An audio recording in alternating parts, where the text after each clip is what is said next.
নমস্কার। শুরু করছি আজকের গল্প দেবী। প্রখ্যাত সাহিত্যিক ঔপন্যাসিক শ্রী প্রভাত কুমার মুখোপাধ্যায়ের একটি ছোট গল্প দেবী। ভাদ্র 1306 গল্পটি প্রকাশিত হয়েছিল। শুনে দেখুন আজকের গল্প দেবী।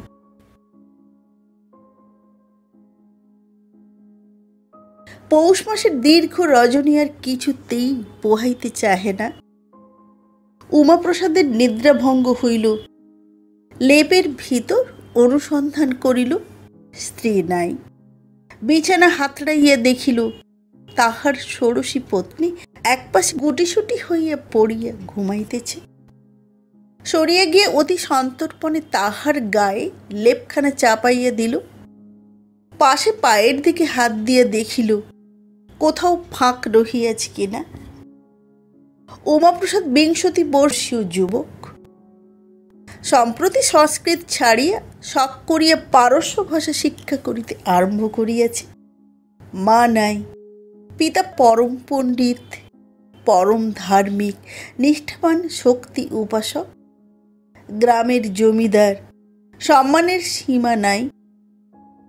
অনেকের বিশ্বাস উমাপ্রসাদের পিতা কালীকিঙ্কর রায় মহাশয় একজন প্রকৃত সিদ্ধ পুরুষ, আদ্যাশক্তির বিশেষ অনুগৃহীত। গ্রামের আবাল বৃদ্ধ তাহাকে দেবতার মতো শ্রদ্ধা করে। উমাপ্রসাদ আপনার নবীন জীবনে সম্প্রতি নবপ্রণয়ের মাদকতা অনুভব করিতে আরম্ভ করিয়াছে। 5-6 বৎসর পূর্বে তাহার বিবাহ হইয়াছে বটে, কিন্তু পত্নীর সহিত ঘনিষ্ঠতার সূত্রপাত এই নতুন। স্ত্রীর নাম দয়াময়ী।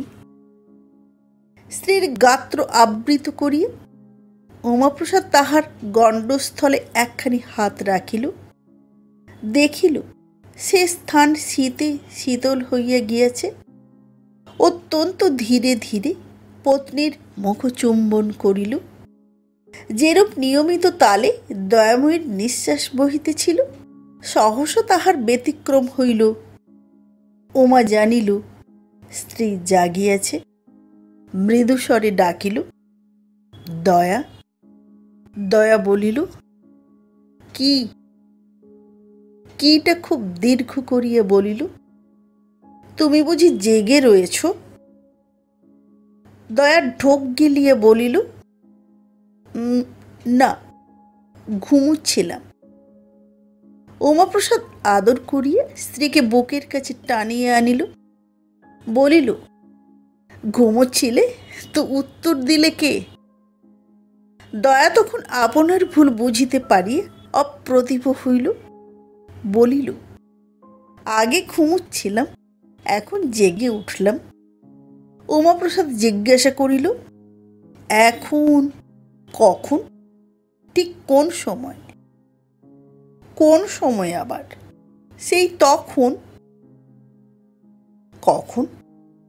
যাও, আমি জানি নে বলিয়া দয়া স্বামীর বাহুপাশ হইতে মুক্ত হইবার বৃথা চেষ্টা করিল।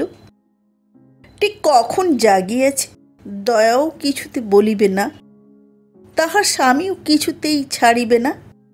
কিয়ৎক্ষণ মান অভিমানের পর দয়ার পরাজয় হইল। উত্তর দিল, সেই যখন তুমি। বলিয়া থামিল। আমি কি করলাম? দয়া খুব তাড়াতাড়ি করিয়া বলিল, সেই যখন তুমি আমায় চুমু খেলে। মা গো মা, এত জানো? তখনও 1 প্রহরের অধিক রাত্রি আছে। দুজনের কত কথা আরম্ভ হইল। অধিকাংশ কথারই না আছে মাথা আর না আছে মুন্ডু। হায়, 100 বৎসর পূর্বে আমাদের প্রপিতামহগণের তরুণ বয়স্ক পিতামাতাগণ অসার অপদার্থ আমাদেরই মতো এমনি চঞ্চল মতিগতি ছিলেন। অত বড় শাক্ত পরিবারের সন্তান হইয়াও উমাপ্রসাদ সে পর্যন্ত একদিন স্ত্রীর নিকট মুদ্রা প্রকরণ বা মাতৃকন্যাসের কোনো প্রসঙ্গ উত্থাপন করে নাই। এবং নিয়মাদি সম্বন্ধে তাহাকে সম্পূর্ণ অজ্ঞ রাখিয়াছিল। নানা কথার পর উমাপ্রসাদ বলিল, দেখো, আমি পশ্চিমে চাকরি করতে বেরুব। দয়া বলিল, তোমার আবার চাকরি করা কেন? তোমার কিসের দুঃখ? জমিদারের ছেলে হয়ে কেউ চাকরি করে নাকি? আমার এখানে দুঃখ আছে বই কি। কি? তুমি যদি আমার দুঃখ বুঝবে, তাহলে আর আমার দুঃখ কিসের? শুনিয়া দয়া ভারী অপ্রস্তুত হইয়া গেল। ভাবিতে লাগিল, কি দুঃখ? ভাবিয়া কিছুই স্থির করিতে পারিল না। একটু দুষ্টুমি বুদ্ধি আসিল। বলিল, তোমার কি দুঃখ? আমি বুঝি মনের মতো হইনি? দয়া জানিত এ কথা বলিলে উমাপ্রসাদকে আঘাত করা হইবে। উমাপ্রসাদ প্রিয়ামুখে অজস্র চুম্বন বর্ষণ করিয়া এই আঘাতের প্রতিশোধ লইল। পরে বলিল, আমার দুঃখ তোমাকে নিয়েই বটে। সমস্ত দিন আমি তোমায় পাইনি, শুধু রাত্রিটি পেয়ে স্বাদ মেটে না। আমার দুঃখ তোমাকে নিয়েই বটে। বিদেশে চাকরি করতে যাব, সেখানে তোমায় নিয়ে যাব। কেমন দুজনে একলা থাকবো, সারা দিন সারা রাত। দয়া বলিল, চাকরি করবে তো সারাদিন আমাকে নিয়ে থাকবে কেমন করে? আমাকে তো একলা ফেলে তুমি কাছারি চলে যাবে। কাছারি গিয়ে খুব শিগগির ফিরে আসবো। দয়া ভাবিয়া দেখিল, তা হইতে পারে বটে, কিন্তু বাধা বিপত্তি যে অনেক। তুমি তো নিয়ে যাবে, সবাই যেতে দেবে কেন? উমাপ্রসাদ বলিল, এখান থেকে কি নিয়ে যাব? যখন শুনবো তুমি বাপের বাড়ি রয়েছ, তখন চুপি চুপি এসে তোমায় সঙ্গে করে নিয়ে যাব। শুনিয়া দয়া হাসিল। এও কি সম্ভব নাকি? কতদিন আমরা থাকবো সেখানে? অনেক বছর থাকবো। দয়া মুচকি মুচকি হাসিতেছিল। সহসা একটা কথা মনে পড়িয়া গেল। বলিল, খোকাকে ফেলে কি অনেক বছর আমি বিদেশে থাকতে পারবো? উমাপ্রসাদ স্ত্রীর গালে গাল রাখিয়া কানের কাছে বলিল, ততদিন তোমারও একটি খোকা হবে। কথাটি শুনিয়া দয়া ওষ্ঠ প্রান্ত হইতে কর্ণমূল পর্যন্ত লজ্জায় রাঙা হইয়া উঠিল, কিন্তু অন্ধকারে তাহা কেহ দেখিতে পাইল না। উল্লিখিত খোকাটি উমাপ্রসাদের জ্যেষ্ঠ সহোদর তারাপ্রসাদের একমাত্র সন্তান। স্বয়ং উমাপ্রসাদ এ বাটির শেষ খোকা। এই পরিবারে খোকা রাজার সিংহাসন বহুকাল শূন্য ছিল, তাই খোকার বড় আদর। খোকা বাড়িশুদ্ধ সকলের চক্ষের মণি। খোকার মা হরসুন্দরী, তার তো আর গর্বে মাটিতে পা পড়ে না। দয়া সহসা বলিল, আজ এখনো খোকা এলো না কেন? ভোররাত্রে রোজ খোকা কাকিমার কাছে আসে, এটি তার নিত্য নৈমিত্তিক কার্য। যদিও বাটিতে দাসদাসীর অভাব নাই, তথাপি গৃহকার্যের অধিকাংশ দয়া স্বহস্তে করিত। বিশেষত তাহার শ্বশুরের পূজান্নিক সম্পর্কিত যাহা কিছু কার্য, তাহাতে দয়া ছাড়া কাহারও হস্ত স্পর্শ করিবার অধিকার ছিল না। সারাদিন এই সমস্ত কার্যে ব্যস্ত থাকিয়াও খোকাকে সে এক মুহূর্ত চক্ষের আড়াল করিত না। কাকিমা গা মুছাইয়া না দিলে খোকা গা মুছে না। কাকিমা কাজল না পরাইয়া দিলে খোকা কাজল পরে না। কাকিমার কোলে ভিন্ন অন্য কোথাও শুইয়া খোকা দুধ খায় না। খোকার বিছানায় তার কাকিমা অনেক রাত্রি অবধি থাকিয়া ঘুম পাড়াইয়া আসে। ভোররাত্রে ঘুম ভাঙিলেই খোকা কাকিমা কাকিমা বলিয়া কান্না জুড়িয়ে দেয়। এই প্রগল্ভতা, এই অন্যায় আবদারের জন্য মধ্যে মধ্যে তাহাকে হরসুন্দরীর নিকট হইতে চড্ডা চাপট্টা পুরস্কার পাইতে হয়। কিন্তু বলাই বাহুল্য, তাহাতে কান্না না থামিয়ে আরও 10 গুণ বাড়িয়া উঠে। তখন হরসুন্দরী তাহাকে কোলে করিয়া ক্রোড়ে ও নিদ্রা ঘরে টলিতে টলিতে দয়ার শয়নকক্ষের দ্বারে আসিয়া ডাকেন, ছোট বউ, ও ছোট বউ, এই নে তোর খোকাকে। বলিয়া দয়ার খুলিবার অপেক্ষা না রাখিয়াই খোকাকে মাটিতে বসাইয়া প্রস্থান করেন। দয়া প্রায়ই জাগিয়ে থাকি, না থাকিলেও খোকার ক্রন্দনে শীঘ্রই জাগিয়ে উঠে, ছুটিয়া আসিয়া খোকাকে বুকে করিয়া লইয়া যায়। কে মেরেছে, কে মেরেছে বলিয়া কত সোহাগ করে। মাথার শিওরে পানের ডিবাই কোনো দিন কদম, কোনো দিন বাতাসা, কোনো দিন নারিকেল নাড়ু সঞ্চিত থাকে, তাই খোকা ভক্ষণ করে। তাহার পর নিশ্চিন্ত হইয়া কাকিমার কোলে শুইয়া ঘুমাইয়া যায়। আজ এখনো খোকা আসিল না বলিয়া দয়া কিছু উৎকণ্ঠিত হইল। বলিল, বাছার অসুখ বিসুখ করেনি তো? উমাপ্রসাদ বলিল, বোধহয় এখনো রাত্রি আছে, দেখি দাঁড়াও। উমাপ্রসাদ বিছানা হইতে উঠিয়া জানালা খুলিল। বাহিরে আম ও নারিকেল বৃক্ষ বহুল বাগান। তখনও চন্দ্রাস্ত হয় নাই, কিন্তু অধিক বিলম্বও নাই। দয়া নিঃশব্দে আসিয়া স্বামীর পার্শ্বে দাঁড়াইল। বলিল, রাত আর বেশি কই? শীতের হিমবায়ু হু হু করিয়া জানালা পথে প্রবেশ করিতে লাগিল। তবু দুজনে সেই অল্পালোকে পরস্পরের পানে চাহিয়া কতক্ষণ দাঁড়াইয়া রহিল। অনেকক্ষণ তাহাদের চক্ষু যে উপবাসী ছিল। দয়া বলিল, দেখো, আজ আমার মনটা কেমন হয়ে গেছে। খোকা এখনো এলো না, কি জানি কেন মনটা এমন হয়ে গেল। উমাপ্রসাদ বলিল, এখনো খোকার আসবার সময় হয়নি। যেদিন ঘুমিয়ে পড়ে সেদিন তো আসতে দেরিও হয়। আমি জানি তোমার মন সেজন্যে খারাপ হয়নি। কেন হয়েছে আমি জানি। কেন বলো দেখি? বলেছি কিনা আমি পশ্চিমে যাব চাকরি করতে, তাই তোমার মন খারাপ হয়ে গেছে। বলিয়া উমাপ্রসাদ স্ত্রীকে নিজের আরও কাছে টানিয়া লইল।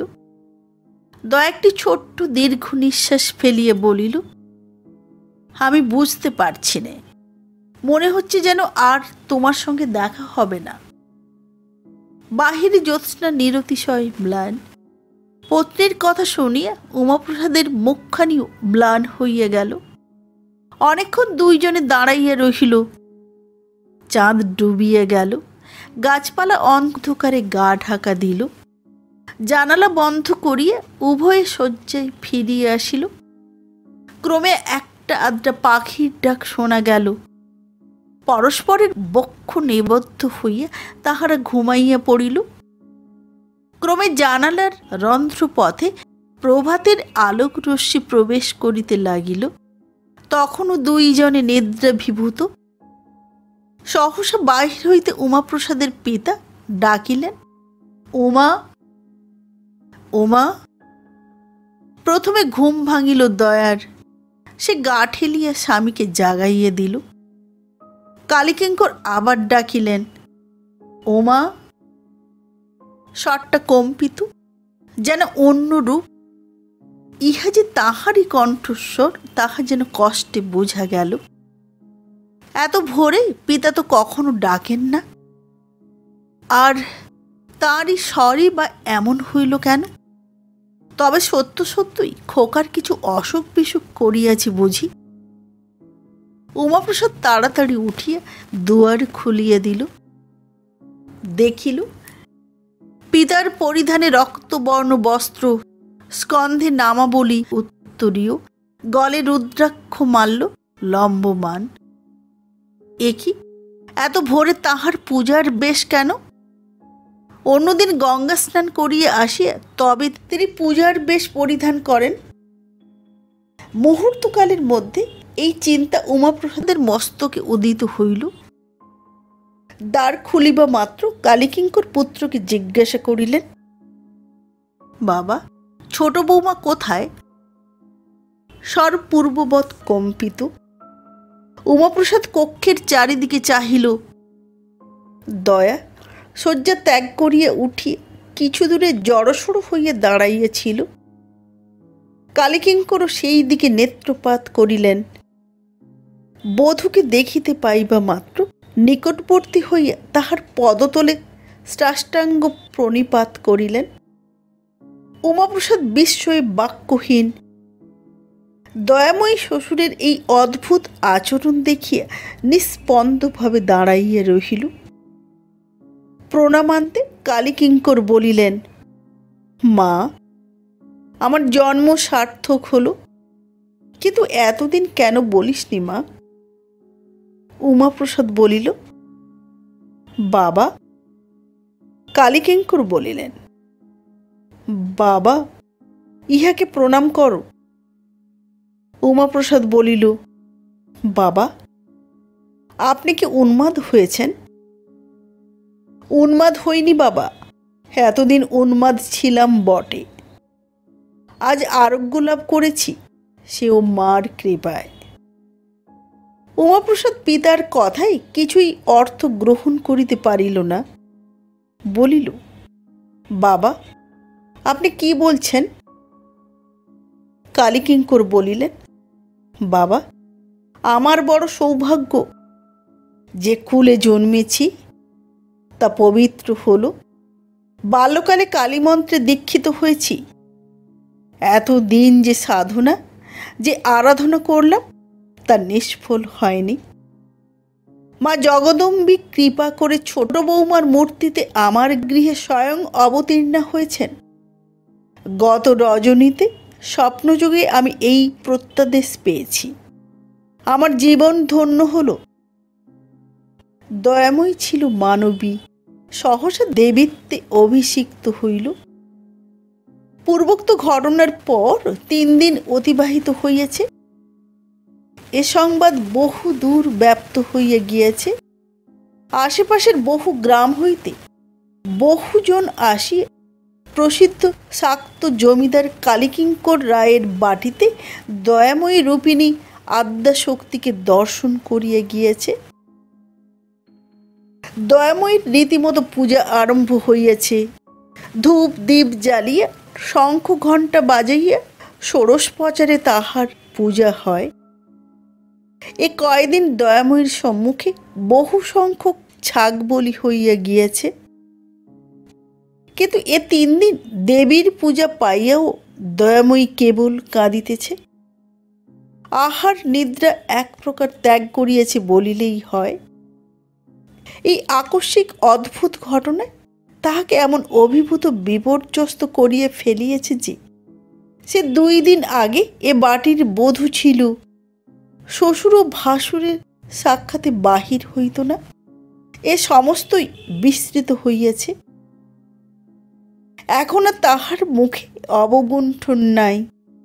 যাহার তাহার পানে শূন্য দৃষ্টিতে পাগলিনীর মতো চাহিয়া থাকে, তাহার কণ্ঠস্বর অত্যন্ত মৃদু ভাবাপন্ন হইয়াছে।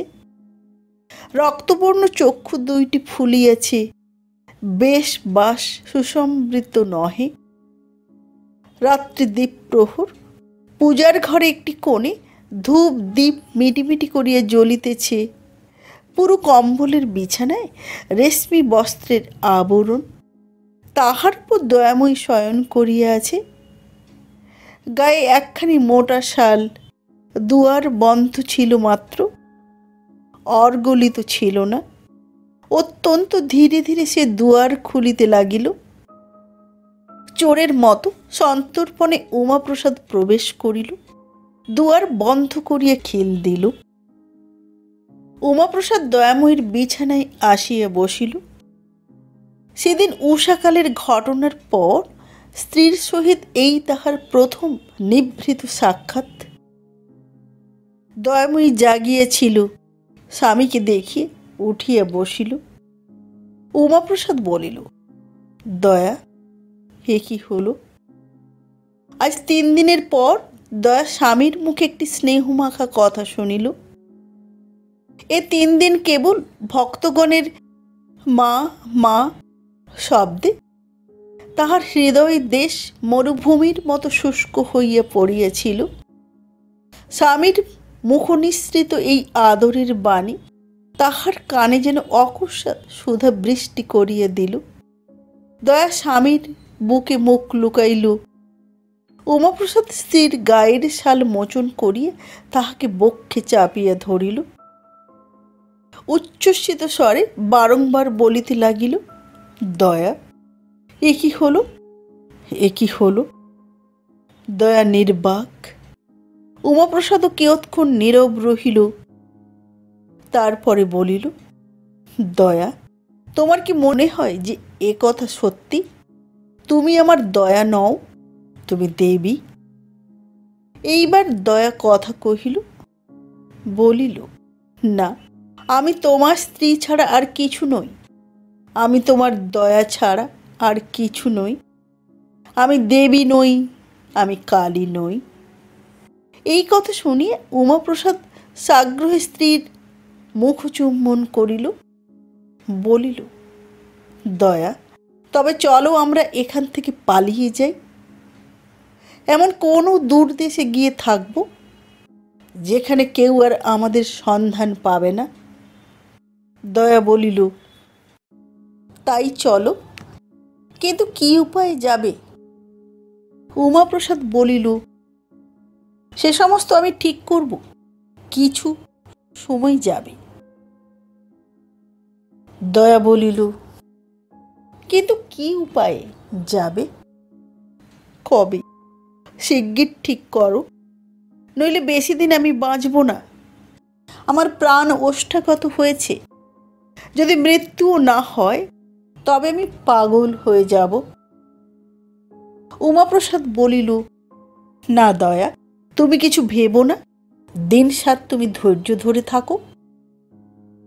আজ শনিবার, আগামী শনিবার রাত্রে তোমার কাছে আসব আবার। তোমাকে নিয়ে গৃহত্যাগ করব। এই 7 দিন তুমি আশায় বুক বেঁধে কাটিয়ে দাও, লক্ষ্মী আমার। দয়া বলিল, আচ্ছা। উমাপ্রসাদ বলিল, এখন তবে যাই, কেউ আবার এসে না পড়ে। বলিয়া সে পত্নীকে গাঢ় আলিঙ্গন করিয়া বিদায় লইল।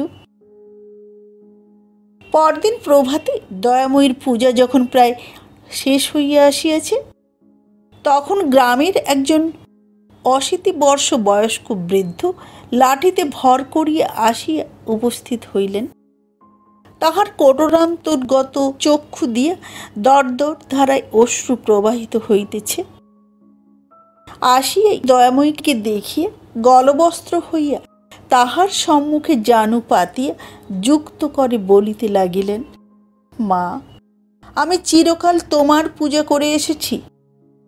আজ আমার বড় বিপদ মা, আজ ভক্তকে রক্ষা করো। দয়াময়ী বৃদ্ধির পানে ফ্যাল ফ্যাল করিয়া চাহিয়া রহিল। পুরোহিত বলিলেন, কেন দাদা, তোমার কি বিপদ হয়েছে? বৃদ্ধ বলিলেন, আমার নাতিটি কয়দিন জ্বর বিকারে ভুগছিল। আজ সকালে কব্রের জবাব দিয়ে গেছে। সে না বাঁচিলে আমার বংশলোপ হবে। আমার ভিটেই সন্ধে দেবার আর কেউ থাকবে না। মা, আমার ভিটে সন্ধে দেবার আর কেউ থাকবে না। তাই মার কাছে তার প্রাণ ভিক্ষা চাইতে এসেছি। কালীকিঙ্কর চণ্ডীপাঠ করিতেছিলেন। তিনি বৃদ্ধের দুঃখে নিরতিশয় দুঃখিত হইয়া দয়াময়ীর মুখের পানে চাহিয়ে বলিলেন, মাগো, বুড়োর নাতিটিকে বাঁচিয়ে দিতে হবে মা। বলিয়া তিনি বৃদ্ধকে বলিলেন, দাদা, তোমার নাতিকে এনে মার পায়ের কাছে ফেলে রাখো। জমের বাবার সাধ্য হবে না এখান থেকে নিয়ে যেতে। এই কথা শুনিয়া বৃদ্ধ মহা আশ্বস্ত হইলেন। যষ্টিতে ভর দিয়া গৃহাভিমুখে ছুটিলেন। এক দণ্ডকাল পরে বিধবা পুত্রবধূর কোলে নাতিটির সহিত বৃদ্ধ ফিরিয়া আসিলেন। দয়াময়ীর পদতলে বিছানা, মৃতকল্প শিশুটিকে রাখা হইল। কেবল মাঝে মাঝে চরণামৃতের পাত্র হইতে কুশি করিয়া একটু একটু চরণামৃত লইয়া পুরোহিত তাহার মুখে দিতে লাগিলেন। শিশুর মাতা বিধবা যুবতী দয়াময়ীর সখী। তাহার ব্যথাকাতর মুখ দেখিয়া দয়াময়ীর হৃদয়ে ব্যথিত হইল। শিশুটির পানে চাহিয়া দয়াময়ীর চক্ষে অশ্রু ভরিল। একান্ত মনে দেবতাকে প্রার্থনা করিতে লাগিল, হে ঠাকুর, আমি দেবতা হই, কালী হই, মানুষ হই, যেই হই, এই ছেলেটিকে বাঁচিয়ে দাও ঠাকুর। দয়াময়ীর চক্ষে অশ্রু দেখিয়া সকলে বলিয়া উঠিল, জয় মা দয়াময়ী, মায়ের দয়া হয়েছে, মায়ের চোখে জল, জয় মা কালী, জয় মা কালী। কালীকিঙ্কর দ্বিগুণ ভক্তির সহিত চণ্ডীপাঠ করিতে লাগিলেন। বেলা যত বাড়িতে লাগিল, শিশুটির অবস্থা উত্তরোত্তর ততই ভালো হইতে লাগিল। সন্ধ্যার পূর্বে সকলে মত প্রকাশ করিলেন, আর শিশুর জীবনের কোনো আশঙ্কা নেই, স্বচ্ছন্দে বাড়ি পাঠাইয়া দেওয়া যাইতে পারে। দয়াময়ীর দেবীত্বে আবিষ্কারের সংবাদ যত না শীঘ্র চৌদিকে ব্যাপ্ত হইয়াছিল, তাহার কৃপায় মুমূর্ষু শিশুর প্রাণ রক্ষার সংবাদ অতি সত্বর প্রচারিত হইয়া পড়িল। পরদিন প্রাতে অপর একজন আসিয়া দয়াময়ীর চরণে নিবেদন জানাইল যে তাহার কন্যাটি আজ 3 দিন হইতে প্রসব যন্ত্রণায় অস্থির, মেয়ে বুঝি বাঁচে না। কালীকিঙ্কর বলিলেন, তার জন্য আর চিন্তা কি, মার চরণামৃত নিয়ে গিয়ে মেয়েকে পান করিয়ে দাও গে, এখনই আরাম হবে। মেয়ে বুঝি বাঁচে না? সে ব্যক্তি গলদস্রু লোচনে দয়াময়ের চরণামৃতের পাত্রটি মাথায় বহন করিয়া লইয়া গেল। বেলা 1 প্রহর অতীত হইবার পূর্বে সংবাদ আসিল, মেয়েটি চরণামৃত পান করিবার অব্যবহিত পরে নিরাপদে রাজপুত্রের মতো সুন্দর সুলক্ষণ সম্পন্ন পুত্র সন্তান প্রসব করিয়াছে। আজ শনিবার, আজ উমাপ্রসাদ স্ত্রীকে লইয়া গোপনে পলায়ন করিবে। সে সমস্ত আয়োজন করিয়াছে, অর্থ সংগ্রহ করিয়াছে। মুর্শিদাবাদ কিংবা রাজমহল কিংবা বর্ধমান এরূপ কোনো নিকটবর্তী প্রসিদ্ধ স্থানে সে যাইবে না। যাইলে ধরা পড়িবার সম্ভাবনা। নৌকাপথে পশ্চিম যাইবে, অনেক দূর যাইবে। কোথায় এখনো তাহার কিছু স্থিরতা নাই। হয় ভাগলপুর, নয় মুঙ্গের, সেখানে চাকরির চেষ্টা করিবে। পথ খরচের অর্থ তাহার নিকট আছে। তাহার স্ত্রীর গায়ে যাহা অলঙ্কার আছে তাহা বিক্রয় করিলে কেননা 2 বৎসর উভয়ের গ্রাসাচ্ছাদন চলিতে পারিবে। 2 বৎসরেও কি তাহার একটা চাকরি জুটিবে না? নিশ্চয়ই জুটিবে। চেষ্টার অসাধ্য কিছু আছে নাকি? এইরূপ নানা চিন্তায় উমাপ্রসাদ দিবাভাগ অতিবাহিত করিল। ক্রমে সন্ধ্যা হইল। আজ সে দয়াময়ীর আরতি দেখিবে, একদিনেও তো দেখে নাই। যখন শঙ্খ ঘণ্টা ধ্বনিতে চণ্ডীমণ্ডপ ফাটিয়া যায়, পূজা আরম্ভ হয়, তখন উমাপ্রসাদ বাড়ি ছাড়িয়া গ্রামের বাহিরে পলায়ন করে। আজ দয়াময়ীর শেষ আরতি। আজ সে দেখিবে, দেখিবে আর মনে হাসিবে। করল প্রভাতে পুরোহিত ঠাকুর যখন সর্বাগ্রে আসিয়া দেখিবেন যে দেবী অন্তর্ধান করিয়াছেন, তখন তাহার কিরূপ অবস্থা হইবে তাহাই উমাপ্রসাদ কল্পনা করিতে লাগিল। রাত্রে দীপপ্রভুর সমাগত, গৃহস্থ সকলে নিদ্রাগত। চোরের মতো উমাপ্রসাদ শয্যা ত্যাগ করিল। অন্ধকারে ধীর পদে পূজার ঘরের দিকে অগ্রসর হইল। ধীরে ধীরে দ্বার মোচন করিয়া ভিতরে প্রবেশ করিল।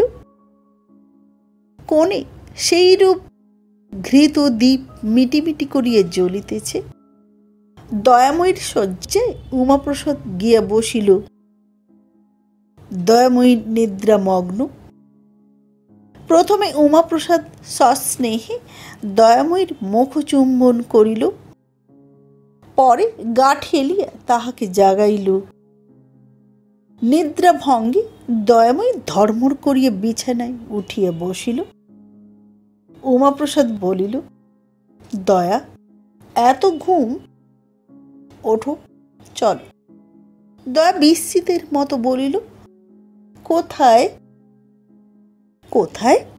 যাবার সময় তুমি জিজ্ঞাসা করছো কোথায়? চলো, আজ রাত্রে নৌকো করে আমরা পশ্চিমে চলে যাই। দয়া কিঞ্চিৎক্ষণ নীরবে চিন্তা করিল। উমাপ্রসাদ বলিল, ওঠো ওঠো, পথে গিয়ে ভেবো, এখন সব ঠিকঠাক করে রেখেছি, চলো চলো।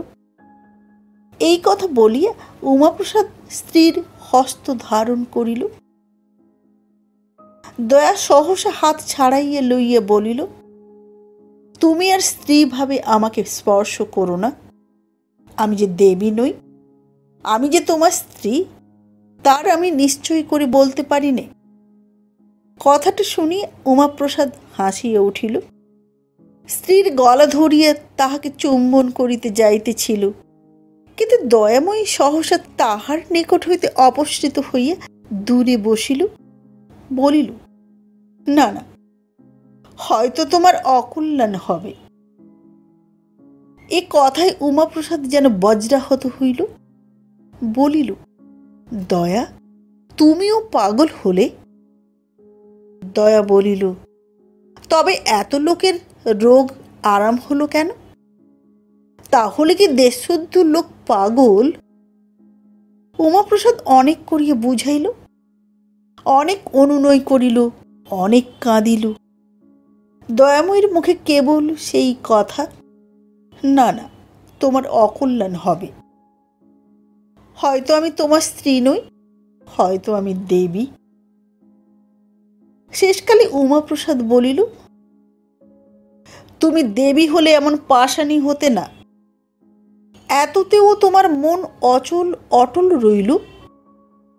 দয়াময়ী এইবার কাঁদিতে কাঁদিতে বলিল, হোগো, তুমি আমাকে বুঝতে পারলে না। উমাপ্রসাদ দয়াময়ীর শয্যা ত্যাগ করিয়া কিয়ৎক্ষণ ক্ষিপ্তের মতো সেই কক্ষে অস্থিরভাবে পদচারণা করিয়া বেড়াইল। পরে হঠাৎ দয়াময়ীর কাছে আসিয়া বলিল, দয়া, আমার সঙ্গে তোমার বিবাহ হয়েছিল? দয়া বলিল, তা হয়েছিল বই কি। দয়া, তোমার সঙ্গে আমার বিবাহ হয়েছিল? তুমি যদি দেবী, তুমি যদি কালী, আমি তো তাহলে মহাদেব। নইলে তোমার সঙ্গে আমার বিবাহ হলো কি করে? আমি তো তাহলে মহাদেব। এ কথায় দয়া কি উত্তর দিবে? সে চুপ করিয়া রহিল।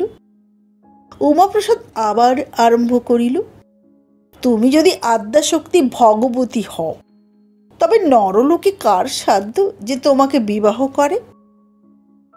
আমি যে তোমাকে বিবাহ করেছি, এতদিন যে আমি তোমার স্বামীর আসনে অধিষ্ঠিত রয়েছি, এতেই তো বোঝা যাচ্ছে যে আমিও মানুষ নই, আমিও দেবতা, আমিও স্বয়ং মহাদেব, আমি স্বয়ং মহেশ্বর। দয়াময়ী বলিল, যদি তাই হয় তবে আমি তোমার স্ত্রী। দেবী হই, মানুষ হই, আমি তোমার স্ত্রী। এ কথা শুনিয়া উমাপ্রসাদ যেন হাতে স্বর্গ পাইল। স্ত্রীকে বক্ষে চাপিয়া ধরিল, বলিল, চলো তবে আমরা যাই। এখানে যতদিন থাকব ততদিন তোমার আমার বিচ্ছেদ থাকবে। দয়াময়ী বলিল, তবে চলো। খানিকটা হাঁটিয়া গঙ্গার ধারে পৌঁছিয়া নৌকা চড়িতে হইবে। কিন্তু কিছু দূর চলিয়া দয়া সহসা থামিয়া আবার বলিল, আমি যাব না। এবার স্বর অত্যন্ত দৃঢ়। উমাপ্রসাদ আবার অনুনয়ের সাধ্য সাধনার পালা আরম্ভ করিল। কিছুতেই কিছু ফলদই হইল না। দয়া বলিল, আমি যদি দেবী, তুমি আমার স্বামী মহেশ্বর, তবে দুজনেই এখানে থাকি, দুজনেই পূজা গ্রহণ করি। পালাবো কেন? এতজনের ভক্তিতে আঘাত দেব কেন? আমি পালাবো না, চলো ফিরে যাই। উমাপ্রসাদ মর্মাহত হইয়া বলিল, তুমি একা ফিরে যাও, আমি যাব না। তাহাই হইল। দয়া একা দেবীত্বে ফিরিয়ে গেল। উমাপ্রসাদ সেই নিশিত অন্ধকারে মিলাইয়া গেল। পরদিন তাহার আর কোনো উদ্দেশ্য পাওয়া গেল না। দয়াময়ীর দেবীত্বে সকলেই বিশ্বাসবান। কেবল বিশ্বাস করে নাই তাহার বড় বধূ হরসুন্দরী, খোকার মা। প্রথম 2-4 দিন তাই বড় বধূই দয়াময়ীর জুড়াবার ঠাঁই হইয়াছিলেন। প্রথম যখন স্বয়ং দয়াময়ী বিশ্বাস করিতে চাহে নাই যে সে দেবী, তখন সে একদিন বড় বধূর কাছে গিয়ে কাঁদিয়া পড়িয়াছিল, দিদি, দিদি, আমার এ কি হলো? তিনি বলিয়াছিলেন, কি করব বোন, ঠাকুর পাগল হয়ে গিয়েছেন, বুড়ো বয়সে ওনার ভীমরতি ধরেছে। উমাপ্রসাদের নিরুদ্দেশের পর 2 সপ্তাহ গেল। 3য় সপ্তাহে খোকার জ্বর হইল। দিন দিন ছেলে শুকাইয়া যাইতে লাগিল। বৈদ্য আসিল, কিন্তু কালীকিঙ্কর তাহাকে চিকিৎসা করিতে দিলেন না। বলিলেন, আমার বাড়িতে স্বয়ং মার অধিষ্ঠান, কত কত দুঃসাধ্য রোগ মার চরণামৃত পান করে ভালো হয়ে গেল, আর আমার বাড়িতে রোগ হলে বৈদ্য এসে চিকিৎসা করবে? বড়বধূ নিজ স্বামী তারাপ্রসাদের কাছে কাঁদিয়া পড়িলেন, হোগো ছেলেকে বদ্যি দেখাও গো, হোগো ছেলেকে বদ্যি দেখাও গো, নইলে আমার ছেলে বাঁচবে না। ও রাক্ষসী ডাইনি আমার ছেলেকে বাঁচাতে পারবে না। ওর কি সাধ্যি? ও রাক্ষসী ডাইনি আমার ছেলেকে বাঁচাতে পারবে না। তারাপ্রসাদ অত্যন্ত পিতৃভক্ত।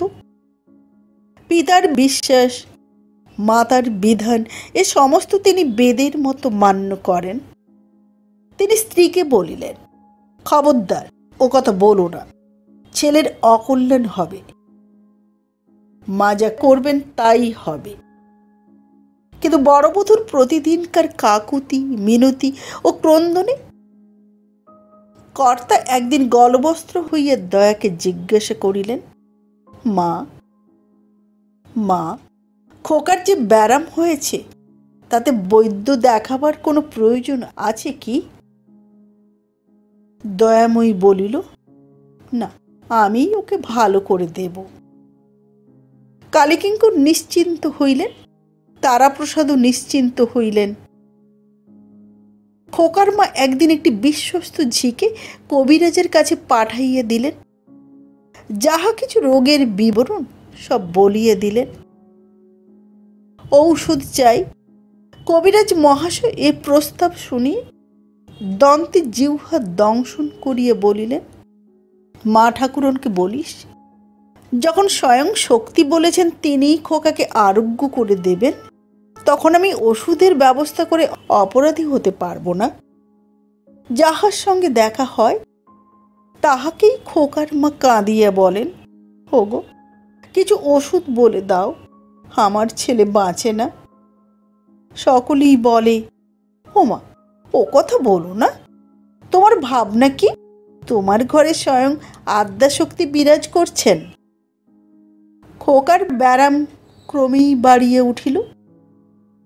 দয়া বলিল, খোকাকে এনে আমার কোলে দাও।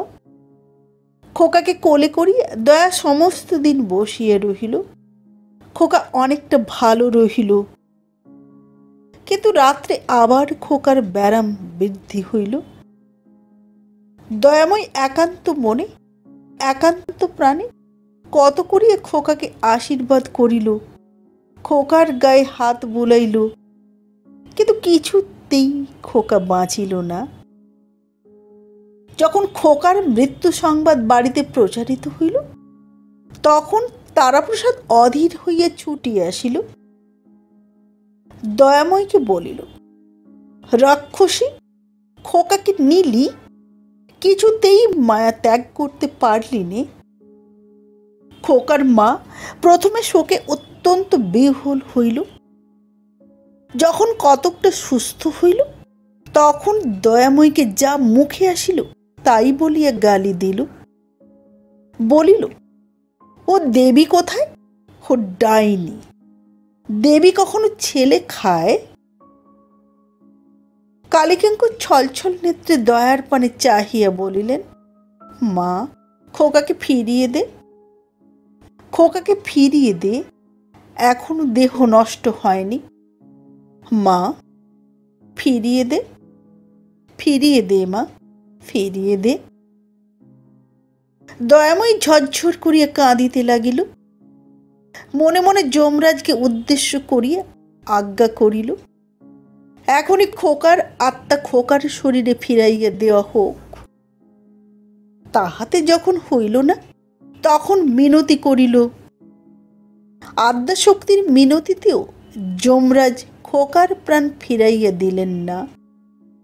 তখন নিজের দেবীত্বে দয়ার অবিশ্বাস জন্মিল। আজ তাহার পূজা ইত্যাদি প্রায় বন্ধ বলিলেই হয়। সমস্ত দিন কেহ তাহার কাছে আসিল না। দয়া একাকিনী বসিয়া সারা দিন চিন্তা করিল। সন্ধ্যা হইল, আরতির সময় উপস্থিত। যেমন তেমন করিয়া আরতি হইল। পরদিন কালীকিঙ্কর উঠিয়া পূজার ঘরে গিয়া দেখিলেন, সর্বনাশ! পরিধেয় বস্ত্র রজ্জুর মতো করিয়া পাকাইয়া কড়িকাঠি লাগাইয়া দেবী আত্মহত্যা করিয়াছেন। নমস্কার। ভাদ্র 1306 গল্পটি প্রকাশিত হয়েছিল। সঙ্গে থাকুন, আবার দেখা হবে আগামী পর্বে একটি নতুন গল্প নিয়ে। আজকের মতো নমস্কার।